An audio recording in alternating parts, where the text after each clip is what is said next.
Salut à toi qui passe par là, je suis ravie de te retrouver aujourd'hui dans cette nouvelle vidéo qui m'a été demandée. Donc c'est une vidéo simplement dans laquelle je vais reprendre vraiment les 5 choses que l'on m'a le plus dit, que ce soit pendant ma grossesse ou une fois que Romée soit arrivée. Et je vais vous dire si effectivement pour moi ça a changé ou pas, si c'était effectivement le cas ou pas. Et donc du coup pouvoir vous parler maintenant que c'est fait de ma propre expérience et de mon propre avis sur le sujet. Alors je suis désolée pour la semaine dernière, du coup si vous ne me suivez pas sur Instagram, je n'ai pas pu faire de vidéo. J'ai été malade et du coup ça a un petit peu chamboulé toute mon organisation. Vous entendez que je suis toujours encore un peu malade, mais bon, si j'attends d'être complètement sur pied pour pouvoir filmer, je ne le ferai jamais. Surtout que je vais très bien, hein, voilà, c'est juste que j'ai une voix encore plus grave que d'habitude et que peut-être que de temps en temps mon nez va se boucher et que je vais faire des mais c'est pas très grave. Et donc bref, voilà pour cette vidéo, c'est une vidéo que vous m'aviez demandé. Je vous avais mis sur Instagram un petit sondage pour savoir un petit peu ce que vous souhaitiez voir sur ma chaîne comme vidéo, puisque des idées j'en ai. Normalement ça devait être une vidéo avec Arnaud, mais qui était lui vraiment malade, donc on n'a pas pu évidemment filmer, et les autres vidéos c'était trop tard pour que je puisse les mettre en place aussi. Et finalement voilà, j'ai décidé de recommencer par celle-ci que je trouvais assez sympa et qui allait finalement aussi me permettre de parler de plusieurs sujets. Donc bref voilà, j'ai vraiment sélectionné les 5 choses qu'on m'a le plus dit et clairement qui m'ont le plus énervée, on va dire ça comme ça.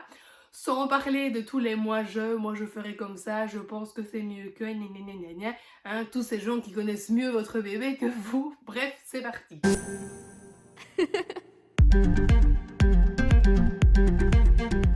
Alors la première réflexion que l'on m'a faite, bien sûr je vais les faire dans l'ordre, c'est: profite de ta grossesse, profite de ton ventre, ça va te manquer, tu verras, tu seras nostalgique, blablabla. Qu'est-ce qu'on a pu me dire ça, c'est incroyable.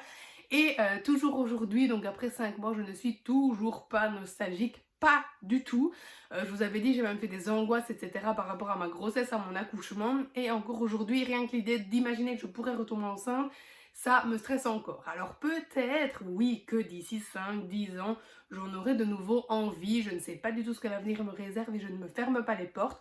Mais déjà de base, je ne voulais pas de deuxième enfant et clairement, tout ce parcours m'a confirmé que je n'en voulais pas un deuxième. Je ne suis mais alors vraiment pas prête de repasser par toutes ces épreuves, par tout ce parcours, par cette grossesse finalement douloureuse. C'est vraiment comme ça que je vais la résumer, même si j'ai fait tout pour essayer de passer le meilleur moment possible, de pouvoir en profiter au maximum malgré tout, etc. C'est vrai que là maintenant, après coup, je me rends compte à quel point j'ai souffert tout le long et j'ai vraiment pas envie de repasser par là. Enfin voilà, même ma gynéco m'a dit: vous n'en ferez pas un deuxième. Ben non, je ne pense pas. Maintenant voilà, je ne me ferme pas les portes. Mais c'est vrai que c'est vraiment quelque chose qui m'a énervée, entre guillemets, tout le long de ma grossesse. Je sais que les gens n'étaient pas du tout malveillants à dire ça et que c'est très certainement parce que ça a été leur propre expérience d'être nostalgique par la suite, de regretter le gros ventre, etc. Mais moi, à cette période-là, qui était mal, qui avait juste envie que ça se termine, pas parce que je n'en pouvais plus d'être enceinte et que voilà, j'avais envie qu'elle arrive, etc. Mais vraiment parce que physiquement, c'était très dur. Et donc, quand on me disait profite, nanana, mais bouh, moi enfin voilà, les gens ne pouvaient pas comprendre dans quelle souffrance j'étais, surtout physiquement, et clairement non, je ne me voyais pas du tout comment j'allais pouvoir être nostalgique de ça, et effectivement je ne le suis pas du tout.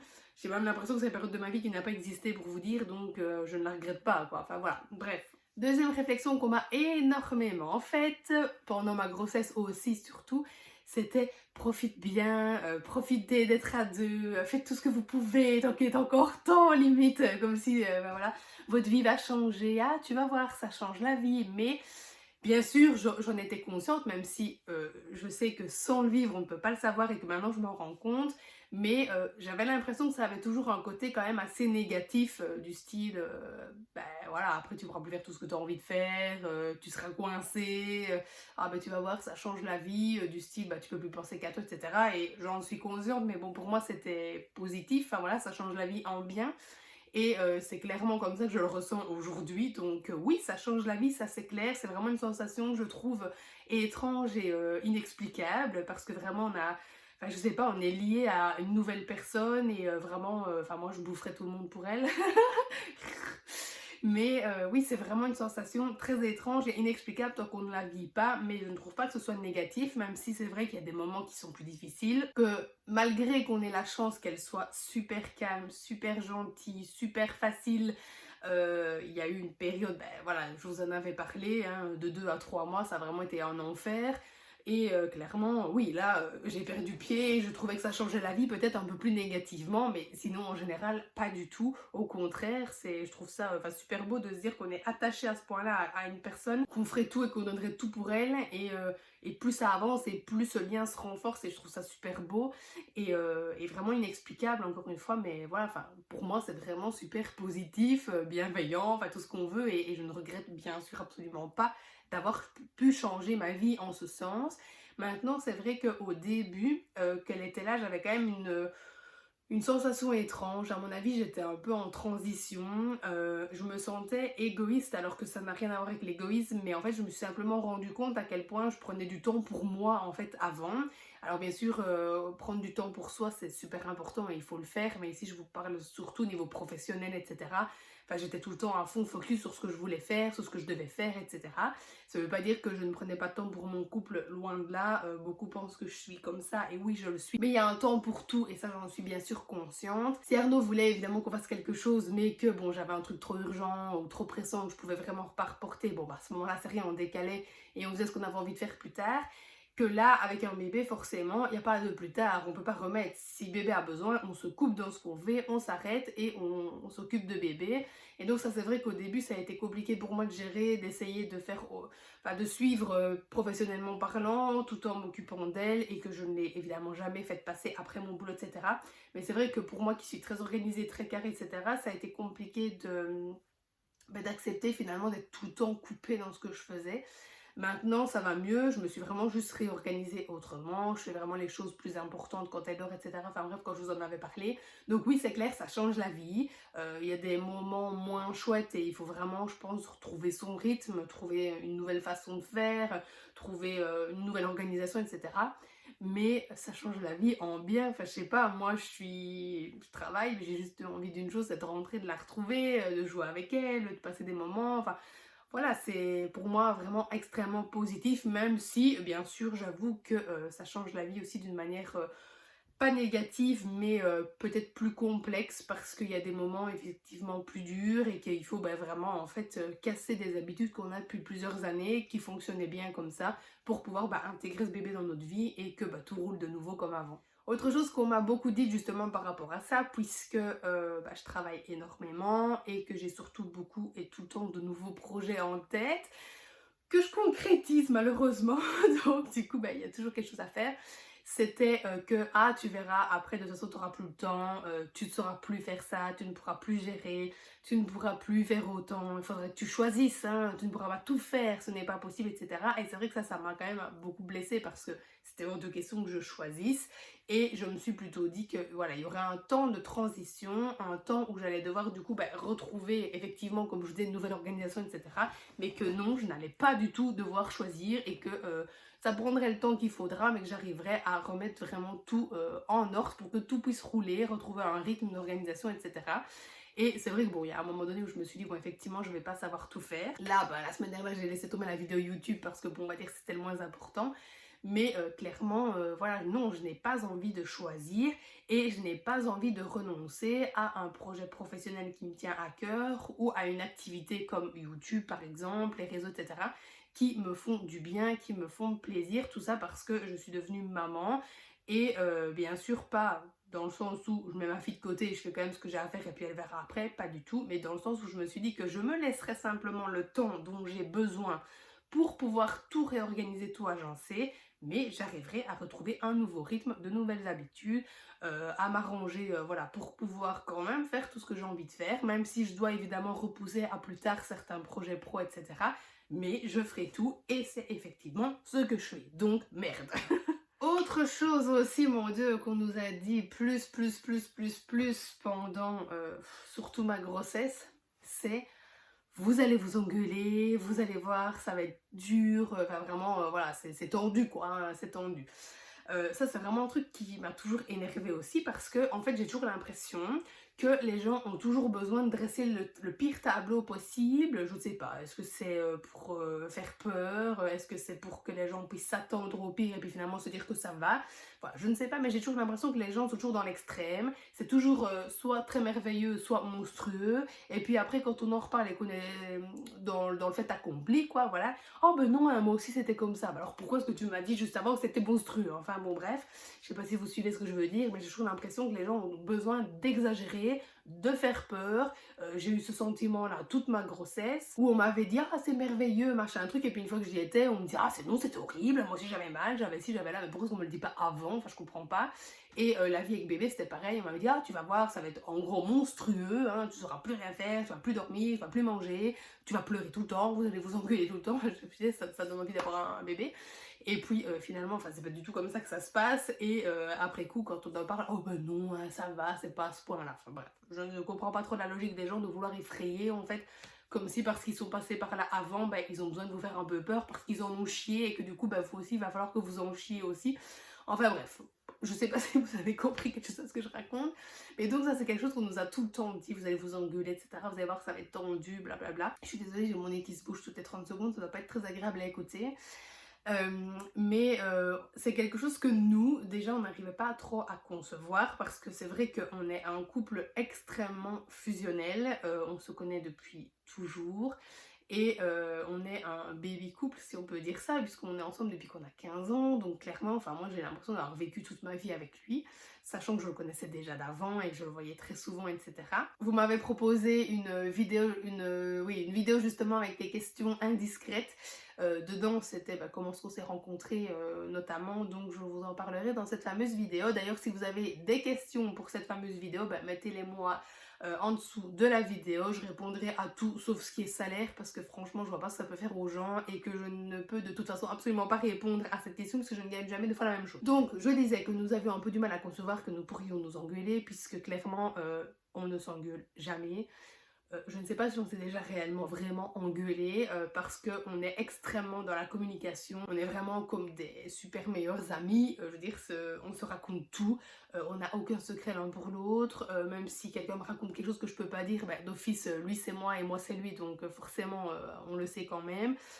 Voilà, je vois certains couples, et c'est pas du tout un jugement, hein, qui par exemple ne vont pas oser dire quelque chose à leur compagnon parce que nous il va mal le prendre, ou bien je ne dirai pas ça parce que je ne veux pas le vexer, etc. Nous on n'a aucune gêne entre nous, on n'a aucun secret et vraiment on a toujours fonctionné comme ça, on a toujours beaucoup parlé, on est très à l'écoute l'un de l'autre et je pense que c'est ce qui fait que ça fonctionne bien en tout cas chez nous. Et donc clairement on pouvait pas envisager qu'on allait s'engueuler avec un bébé. Alors je vais pas vous mentir, ça a été quand même un peu tendu, pas entre nous, mais chacun de notre côté on va dire ça, c'est-à-dire que oui on a été fatigués. Je vous ai dit il y a une période où ça a été quand même très compliqué, surtout en 2 et 3 mois, et c'est vrai que bon voilà, au début elle pleurait parfois qu'on savait pas quoi faire, on avait tout essayé, c'est stressant et du coup c'est plus je pense s'énerver sur soi-même parce que on ne sait pas quoi faire, qu'on a l'impression d'être impuissant, qu'on a peur de mal faire, qu'on a peur qu'elle soit mal, etc.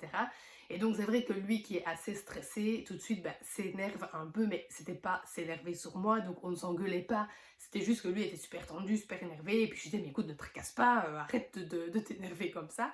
Donc oui, tendu, ça a été tendu, mais on ne s'est jamais engueulé nous directement à se dire tu feras toutes les couches, moi je n'en ferai plus. Enfin bref.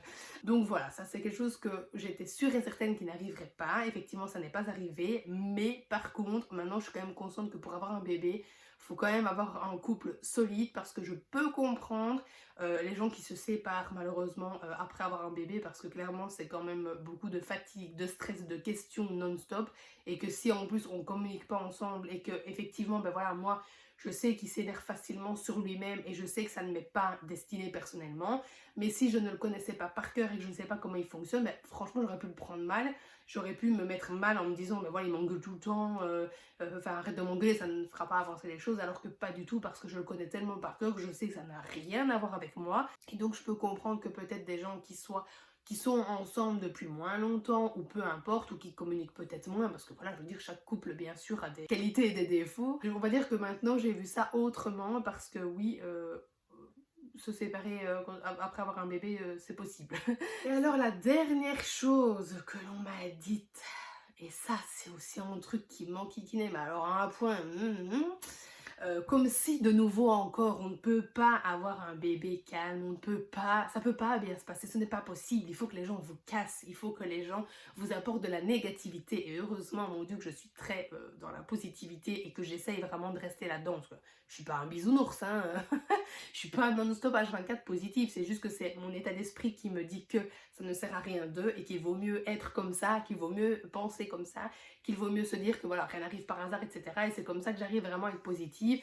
Je pourrais peut-être éventuellement vous faire une vidéo d'ailleurs un jour là-dessus, parce que je n'étais pas du tout comme ça à l'époque. Si ça peut vous intéresser, n'hésitez pas à me le dire dans les commentaires, je le ferai avec plaisir. Et du coup, donc bref, pour en revenir, c'est que à chaque fois on me demandait ça va, ça se passe bien. Donc je disais bah oui, super bien, elle est super calme. Ah ben attends, ça va changer. Et ça, mais qu'est-ce que ça m'a énervée parce que je me disais mais pourquoi est-ce que ça devrait absolument changer? Bien sûr, je savais qu'elle allait plus s'éveiller, que ça allait être plus sport, qu'elle allait peut-être faire plus de bruit, réclamer plus à un moment donné, certainement, mais pourquoi est-ce qu'elle ne pourrait pas être calme? Pourquoi est-ce qu'elle ne pourrait pas être gentille? Enfin, je ne sais pas. Non, on a l'impression qu'il faut toujours qu'il y ait quelque chose qui n'aille pas, ça ne peut pas rester merveilleux, voilà, ce n'est pas possible. Et malheureusement, après 5 mois, elle est toujours aussi calme, toujours aussi gentille, elle est, enfin vraiment c'est un amour, à chaque fois on se le dit, on va quelque part, on fait un truc, on se dit mon Dieu elle va hurler, ça va être terrible, et jamais, et on lui dit toujours mon Dieu mais t'es vraiment un bébé merveilleux, elle est super patiente en fait, super calme. C'est vrai qu'on me dit beaucoup, oh t'as de la chance, parce que pareil pour les nuits, c'est un sujet délicat, et je peux franchement comprendre bien sûr que les parents pour lesquels les enfants ne font pas leur nuit, peu importe l'âge, c'est compliqué parce que la fatigue ça tape sur le système à un moment donné, mais c'est quand même malheureux d'avoir peur d'oser dire que ça se passe bien et que bébé fait ses nuits, parce que dans la normale, bébé fait ses nuits, enfin à cet âge-là, hein, le pédiatre m'a dit qu'à partir de 5 kilos, un bébé est capable de faire ses nuits, donc ce n'est pas anormal que Roméo dorme bien. Maintenant, ça arrive que parfois elle se réveille, hein, je veux dire, c'est pas non plus merveilleux et nickel H24 et 7 jours sur 7, mais dans la moyenne, oui, ça se passe très très bien et je trouve ça malheureux d'avoir peur de le dire. Mais bon, voilà, évidemment, j'essaye de ne pas trop, si on me le demande, je ne vais pas dire que non, ça se passe pas bien, mais c'est vrai que je n'en parle jamais spontanément, parce que déjà c'est quelque chose de normal, donc je sais pas pourquoi je parlerais non-stop que ma fille fait ses nuits, qu'elle est calme, machin truc, mais c'est vrai que voilà, c'est un sujet assez sensible, donc j'évite quand même le sujet. Et donc voilà, bref, je ne sais absolument plus ce que je racontais, j'ai un trou énorme, mais enfin bref. Ah oui, voilà, j'ai retrouvé ce que je voulais raconter, c'est que souvent du coup on me dit ah t'as de la chance. T'as de la chance qu'elle soit calme, t'as de la chance qu'elle fasse ses siestes, t'as de la chance qu'elle dorme bien. Ben oui, je vais pas m'en plaindre, c'est clair, mais pour moi ça n'a rien à voir avec la chance. Je pense simplement que elle est dans un endroit, alors attention, hein, je dis pas que c'est pas le cas chez vous, mais je pense que nous sommes vraiment un couple très calme, très positif, très serein, et je pense que c'est clairement quelque chose qu'elle doit ressentir. Elle doit ressentir que nous on se sent bien, et du coup je pense qu'elle se sent en sécurité, qu'elle se sent oui, enfin, sécurisée chez elle, au calme. Elle s'en met, enfin, ouais, on ne s'engueule pas, donc je pense que ça ne l'excite pas, ça ne la stresse pas. On est très dans l'écoute, enfin, on est fusionnel. Encore une fois, je vous le dis, je sais, c'est un peu cucu, mais c'est vraiment ça. Et je pense qu'elle le ressent, qu'on est vraiment comme cul et chemise, et que du coup, elle se sent bien dans son environnement. On a une maison calme, donc je pense que ça aide aussi. Et l'air de rien, finalement, d'avoir été arrêtée très tôt dans ma grossesse, je pense que ça a beaucoup aidé aussi, puisque finalement, malgré les douleurs, etc., j'étais quand même beaucoup couchée, j'ai été très calme, j'ai pas été stressée par mon travail, à regarder l'heure tout le temps, à courir à droite à gauche. Donc je pense aussi que d'avoir vécu une grossesse calme et déstressée, ça a très certainement joué sur elle aussi. Et le fait aussi qu'elle soit arrivée du coup après terme, c'est vrai que moi à chaque fois que je vais quelque part, les infirmières et tout ça m'ont toujours dit ah, on voit que c'est un bébé de 41 semaines. Donc je suppose que ça joue aussi du fait qu'elle soit restée une semaine en plus. d'avoir peut-être plus grandi, pris plus de poids, etc. Et c'est vrai que du coup, bah, elle a peut-être fait ses nuits plus rapidement qu'un bébé qui arrive déjà avec un petit poids, etc. Forcément, je pense qu'il y a des facteurs anatomiques aussi qui entrent en jeu, et puis bah, des facteurs de stress dans l'environnement peut-être trop agressif pour un tout petit bébé, que la mienne, je vous assure, c'était pas un petit bébé du tout. Je l'ai senti passer d'ailleurs. Et donc bref, je pense qu'il y a tellement de facteurs qui influencent, mais je pense sincèrement que notre façon d'être, de nous comporter, de penser, etc. ben, influence bien sûr, je pense, bébé.